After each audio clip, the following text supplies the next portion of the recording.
When a U.S. Senator warns that law and order is being replaced by chaos and corruption, that's not politics as usual. That's a red flag. What you're about to see isn't just a heated exchange in Congress. It's a glimpse into how justice itself is being reshaped, how oversight is being crushed, and how democracy quietly erodes in real time. And if we don't pay attention, these warning signs won't just stay in Washington. They'll reach every community in this country. We're joined by the Vice Chairman of the full committee. Senator Murray is recognized. Thank you very much, Mr. Chairman. Attorney General Bondi, we are in a deeply alarming moment where law and order is being replaced by chaos and corruption and really whatever Trump wants. And your department's independence and its capacity to do its job have eroded before our eyes. We have seen respected career officials who've been fired for doing their job. Thousands more are being pushed out with your buyouts and the threat of mass firings, and entire divisions are being eliminated, and grants have been canceled illegally. So I have questions about how and why those decisions are being made, and importantly, whether you're adequately resourcing DOJ to do its job. But before I turn to my questions, I do want to raise my alarm about the troubling pattern of trampling basic rights. Detainees, including U.S. citizens, being shipped overseas without any due process.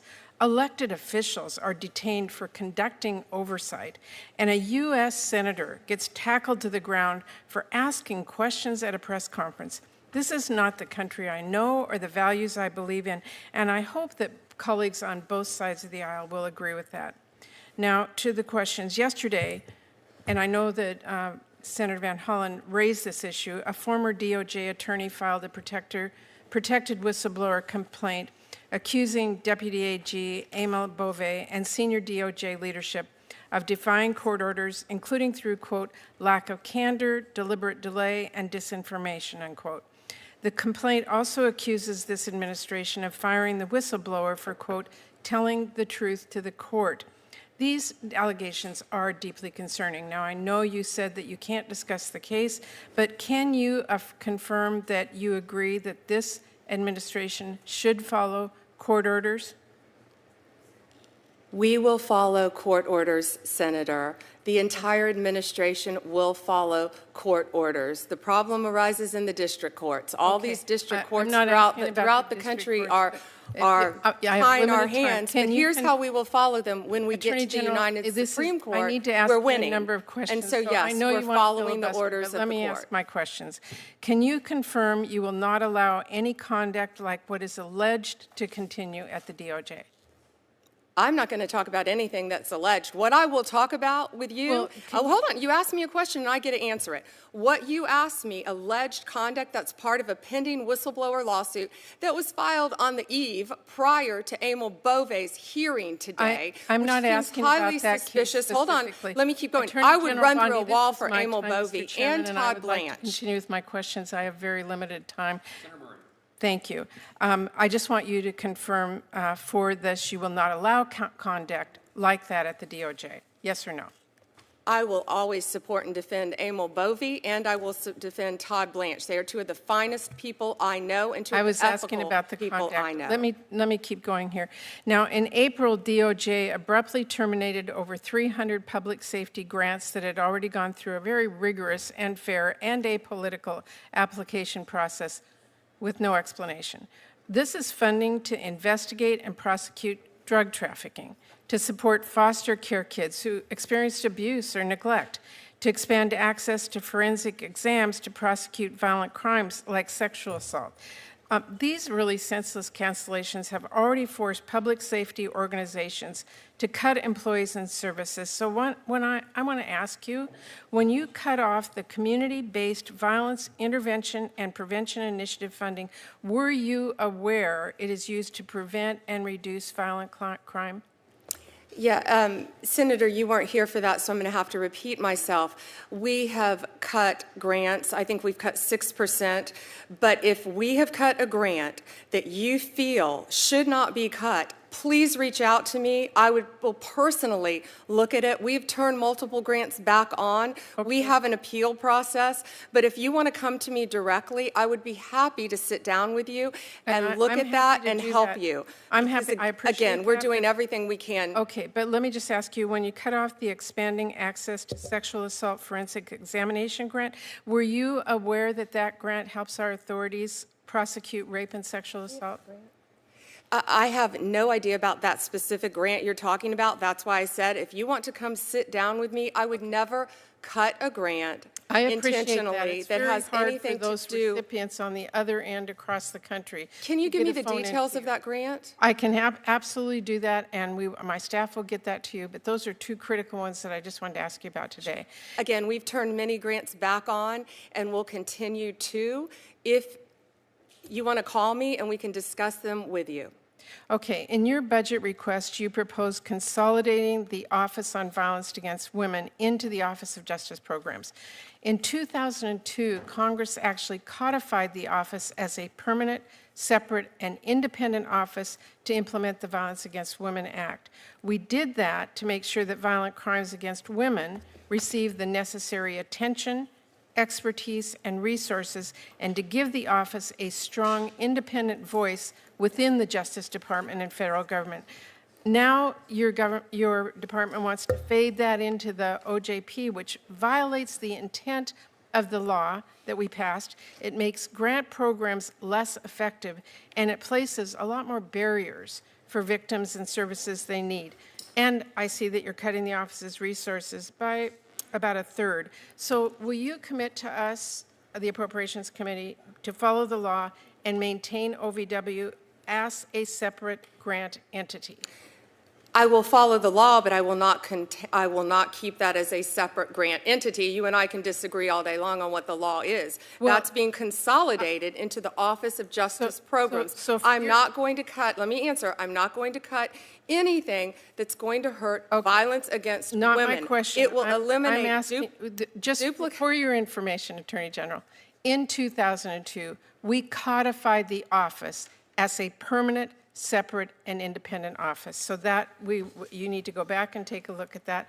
I know my time is out, but I thank you very much for the time. What you just saw between Senator Patty Murray and Attorney General Pam Bondi isn't just another tense congressional hearing. It's a moment that exposes something much deeper: how power works, how institutions erode, and how fragile democracy becomes when loyalty is valued above law. Senator Murray warns that law and order is being replaced by chaos and corruption. That's not just rhetoric. Law and order at its core is supposed to mean fairness, accountability, and the equal application of the law. But what happens when career officials at the Department of Justice, people who've served under both parties, people whose only job is to uphold the Constitution, get fired or pushed out simply for doing their jobs? That sends a chilling message to everyone left inside: bend the rules or be replaced. And when loyalty to people becomes more important than loyalty to principles, justice itself is compromised. Think about the examples Murray raises. Detainees, including U.S. citizens, allegedly shipped overseas without due process. Oversight officials detained. A U.S. senator physically tackled for asking questions. These aren't small things. Due process is one of the most basic protections we have against abuse of power. If that can be bypassed, if accountability can be silenced with force, then what we're looking at isn't just dysfunction, it's democratic decay. When Murray confronts Bondi about whistleblower allegations, claims that senior DOJ leadership defied court orders and punished someone for telling the truth, Bondi doesn't even try to deny it. She doesn't reassure the public. Instead, she declares her loyalty to her deputies, saying she would run through a wall for them. But that's the problem. The Attorney General's loyalty is supposed to be to the Constitution, to justice, to the people. Once loyalty shifts from law to individuals, from principle to power, the very purpose of the Justice Department gets twisted. And notice something else.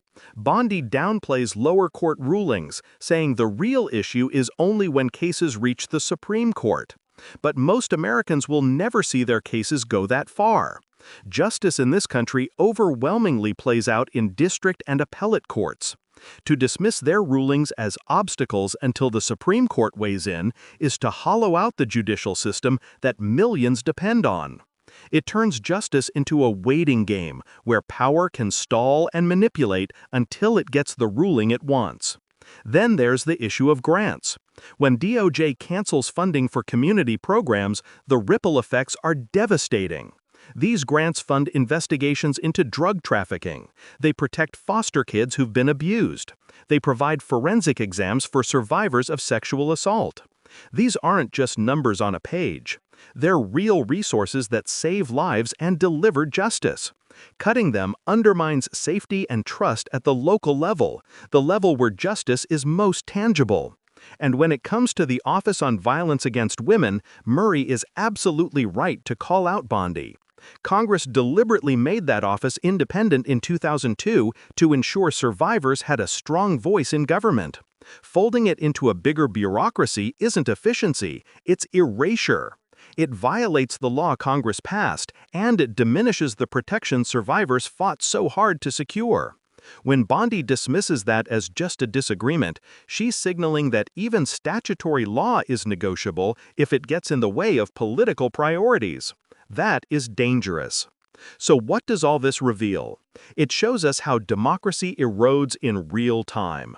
Not through one dramatic collapse, but through steady, quiet steps. Whistleblowers silenced, oversight dismissed, laws treated as optional, programs that protect the vulnerable quietly dismantled.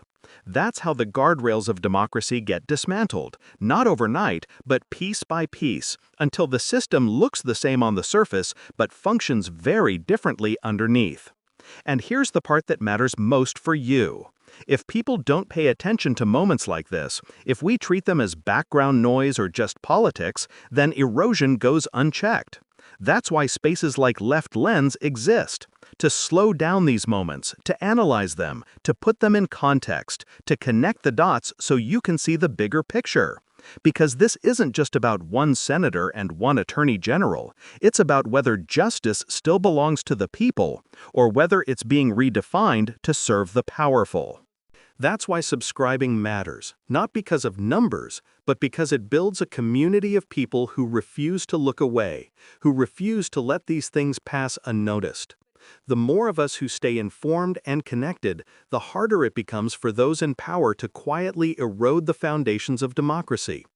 By subscribing, you're not just supporting a channel. You're taking part in a collective act of vigilance, making sure these hearings, these decisions, these warning signs don't get buried or forgotten. So if you believe in justice over loyalty, in democracy over corruption, and in accountability over silence, hit that subscribe button and stay with us. Because democracy isn't defended by institutions alone. It's defended by people who refuse to stop paying attention.